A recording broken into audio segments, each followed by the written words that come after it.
ठाकुर जी ने और कहने लगे, महाराज हमारी उम्र दूध पीने की है, माखन मिश्री खाने की है, और ये तो को पूतना हमें मारने के लिए अपने स्तनों पर जहर लगा करके आई है, तो हम जहर नहीं पी सकते।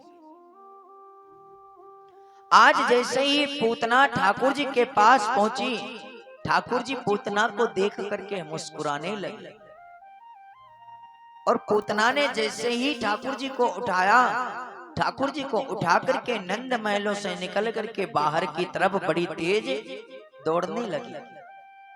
नंद बाबा यमुना के किनारे गए हुए थे, नंद रानी अंदर लाला के लिए काम कर रही थी, सभी सखियां वहां पर बैठी हुई थी, लेकिन किसी को नहीं पता चला कि ठाकुर जी को पूतना ने कब उठा करके और अपने पल्लू के नीचे कर लिया।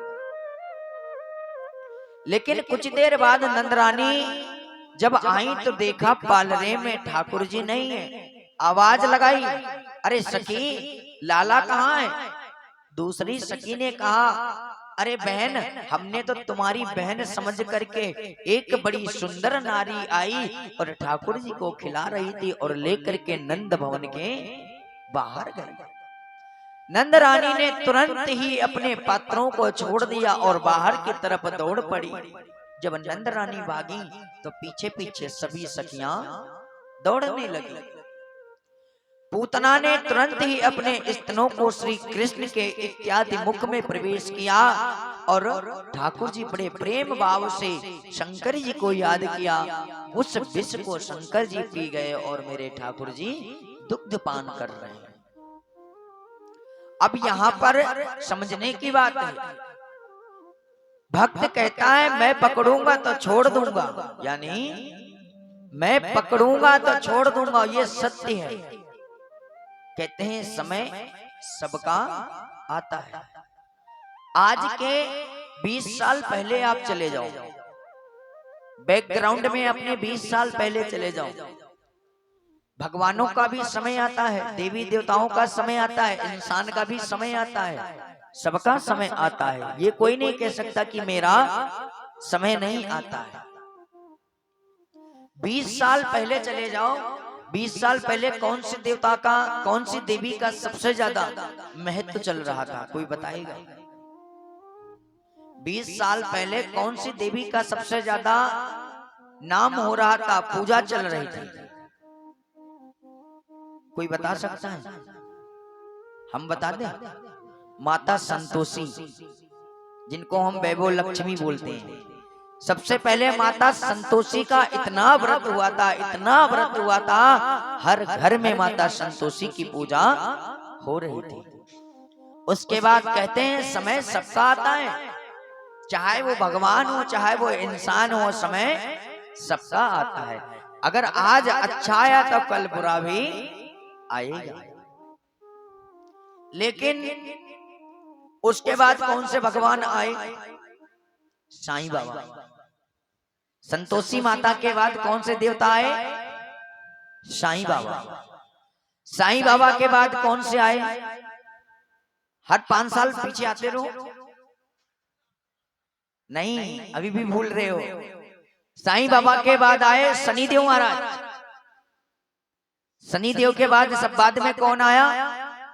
हारे का सहारा, खाटू श्याम हमारा। बोल खाटू नरेश की जय। अब सबसे ज्यादा महत्व किसका चल रहा है? जो देखो भैया कहाँ जा रहे हो? खाटू श्याम। जो देखो कहाँ जा रहे हो? खाटू श्याम।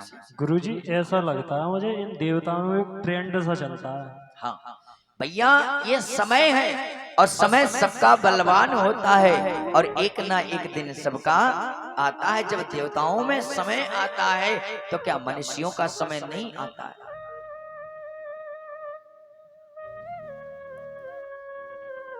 ऐसे ही सभी देवी देवताओं का समय आता है। और आज जब पूतना लेकर के ठाकुर जी को अपने स्तनों का पान करा रही है तो ठाकुर जी कहते हैं तुम पकड़ोगे तो छोड़ दोगे, लेकिन मैं पकड़ूंगा तो छोड़ूंगा नहीं, मरते दम तक। कहने का भाव है भूत चिपक जाए, भूत चिपक जाए, प्रेत चिपक जाए, उसका इलाज हो सकता है, लेकिन नंद का पूत चिपक जाए तो उसका इलाज नहीं हो सकता है। पहली बात, नंद का लाल सबको आकर्षित नहीं करता है, और जिसके मन भा जाता है वो अपना घर बार छोड़ देता है। अब पूतना ने यही सोचा, ये तो नन्हा सा बालक है, इसको मैं अपने स्तनों का पान कराऊंगी और जहर जो लगा है ये पान करके इसकी मृत्यु हो जाएगी। लेकिन पूतना को क्या पता था, जिसको तू लला समझ रही हो तेरे भी पर बाबा है। आज ठाकुर जी ने जैसे ही स्तनों का पान किया, अब धीरे धीरे धीरे धीरे ताकत अपने शरीर को ठाकुर जी बढ़ाने लगे। जब ठाकुर जी ने अपने शरीर को बढ़ाया, तब पूतना कहती है, अरे लाला छोड़ दे, अरे कृष्ण मुझे छोड़ दे। ठाकुर जी मुस्कुरा के कहते हैं, मौसी जब तुमने मुझे गोदी में उठाया था तब मैंने तुमसे नहीं कहा था कि तुम मुझे छोड़ दो, और अब जब मैंने तुम्हें पकड़ लिया है तो मैं कैसे छोड़ दूं। अब तो तुम्हारा राम राम सत्य करके ही मैं छोड़ूंगा। आज पूतना चिल्लाने लगी और अपने रूप में जब आ गई तो ब्रजवासी देख करके सब डर गए, और प्रभु उसके दुग्ध का पान करते रहे, पान करते रहे। जब उसके शरीर का सारा दुग्ध पान कर लिया, उसके प्राण निकलने लगे। जब प्राणों की आहुति उसने अपने प्राण दे दिए, जान दे दी, और जब जमीन पे भड़ाक से गिरी, तब ठाकुर जी उसके हृदय पे बैठ करके बड़ी तेज मुस्कुराती और कहते हैं, तुम पकड़ोगे तो छोड़ दोगे, मैं पकड़ूंगा तो छोड़ूंगा नहीं।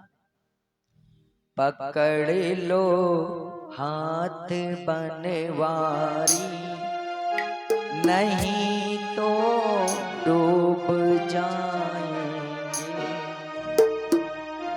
यानी ठाकुर जी जिसे पकड़ लेते हैं उसे कभी छोड़ते नहीं हैं, और जिसे छोड़ देते हैं तो उसे कभी पकड़ते नहीं हैं। आज यही पूतना के साथ हुआ, और पूतना ने ये सोचा था कि मैं तो इनको स्तनों पर जहर लगा करके आऊंगी और ठाकुर जी को रस का पान कराऊंगी और ठाकुर जी की मृत्यु हो जाएगी। लेकिन उसको क्या पता था कि जिनको मैं बालक समझ रही हूं वही सबके पर बाबा हैं। और कहते हैं, पकड़ लो हाथ बनवारी, पकड़ लो हाथ बनवारी, नहीं तो डूब जाएंगे। पकड़ लो हाथ बनवारी, नहीं तो डूब जाएंगे।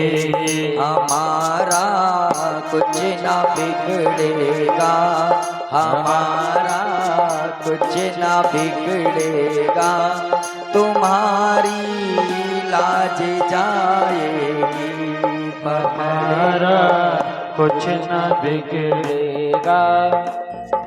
ऐसा लग रहा है पूतना तेरे साउंड में ही आ गई है यार, पहले यह सही कर।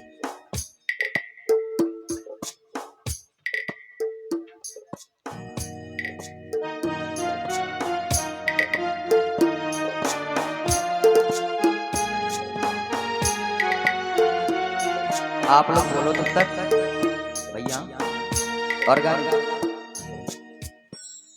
आप बोलो। पकड़ लो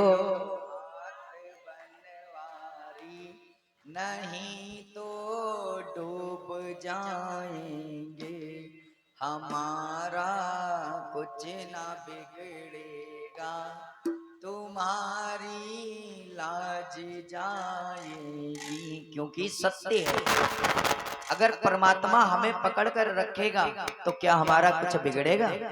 नहीं।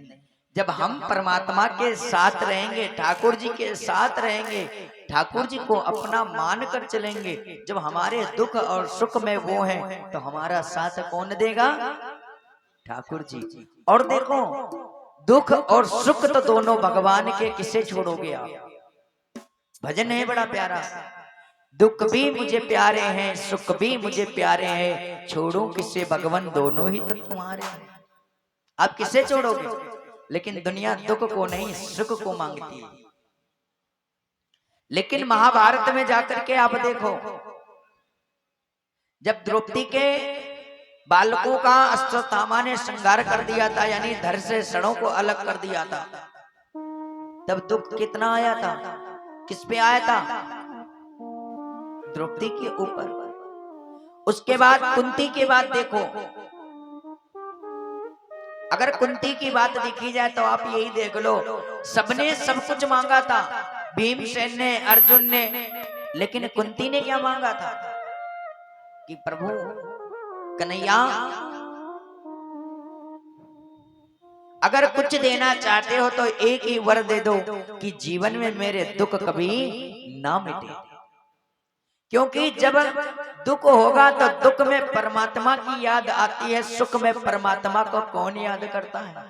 फिर तो रेस्टोरेंट याद आते हैं, पिकनिक याद आती है, वाटर पार्क याद आता है, भगवान की याद आती है क्या, बताओ। भगवान की कोई याद नहीं करता है सुख में और दुख में। जैसे दुख पड़ता है तुरंत भगवान के पास मंदिर में जाते हैं, घर के ठाकुर जी से भी प्रार्थना करते हैं, पूजा करते हैं, पाठ करते हैं कि प्रभु ये दुख है और इस दुख से मुझे बचा लो। इसीलिए कहते हैं परमात्मा का भजन करना चाहिए। राम रस यानी नाम जप करना आवश्यक है, नाम जप जरूर करना चाहिए।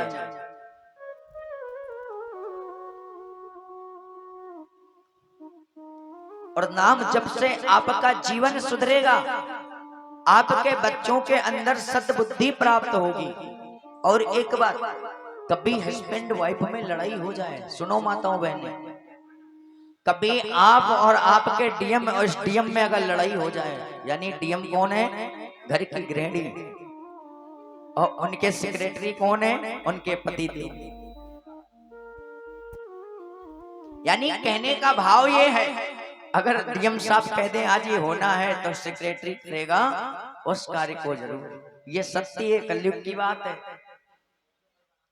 अगर आपके घर में दोनों में लड़ाई हो जाए, कितनी भी लड़ाई हो जाए, कितनी भी लड़ाई हो जाए, लेकिन जब आप अपनी रसोई में जाना तो कभी लड़ झगड़ करके खाना मत बनाना। जानती हूँ क्यों? अगर हम लड़ झगड़ करके रसोई में भोजन बनाते हैं तो वो प्रसादी नहीं, यानी नाली के कीड़ों जैसा वो भोजन हो जाता है। उस दिन तो भोजन बनाती ही नहीं है, बाहर जाता है। हेलो हेलो, कब तक बाहर से आएगा? और जब 4 बर्तन होंगे तो खटपट लड़ेंगे जरूर। तो ये ध्यान रखो, ए भागवत कहती, मैं नहीं कहता हूं।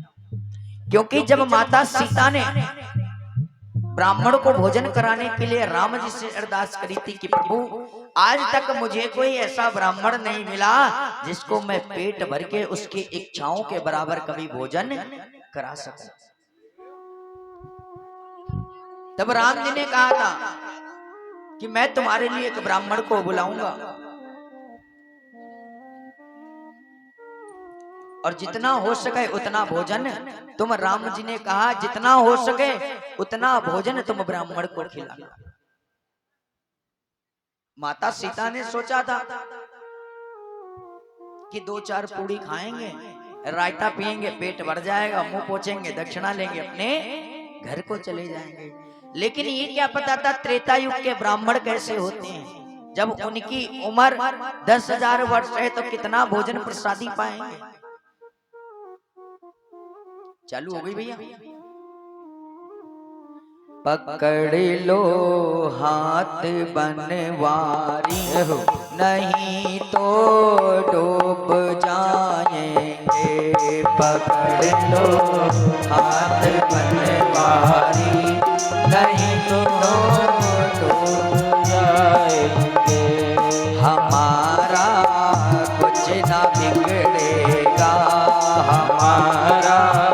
कुछ न बिगड़ेगा, तुम्हारी लाज जाएगी, पकड़ लो हाथ बनवारी, नहीं तो डूब जाएंगे। जय हो। दोनों हाथ उठाते हुए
तो पहले उद्धार कराते हैं, फिर ठाकुर जी को हाथ पकड़ाते हैं।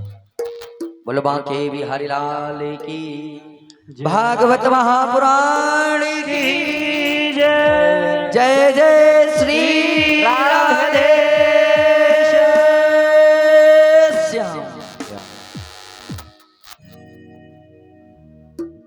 राधे राधे। आज जैसे ही लाला को पूतना लेकर के गई, प्रभु ने अपने मुख से उसके स्तनों का पान किया, दुग्ध का पान किया और पूतना को राम राम सत्य कर दिया। पूतना अपने रूप में आकर के जब पृथ्वी लोक पर गिरी तो कहते हैं बड़ी दूर तक वो बढ़ती चली गई और बड़े बड़े वृक्ष उसके नीचे दब गए। ब्रज के संत ऐसा भी कहते हैं, हाथ उसका हाथरस तक आया था तो उसका नाम हाथरस पड़ गया, और कान उसके इतने लंबे थे जो कानपुर जाकर के गिरे थे, जो उसका नाम कानपुर पड़ गया।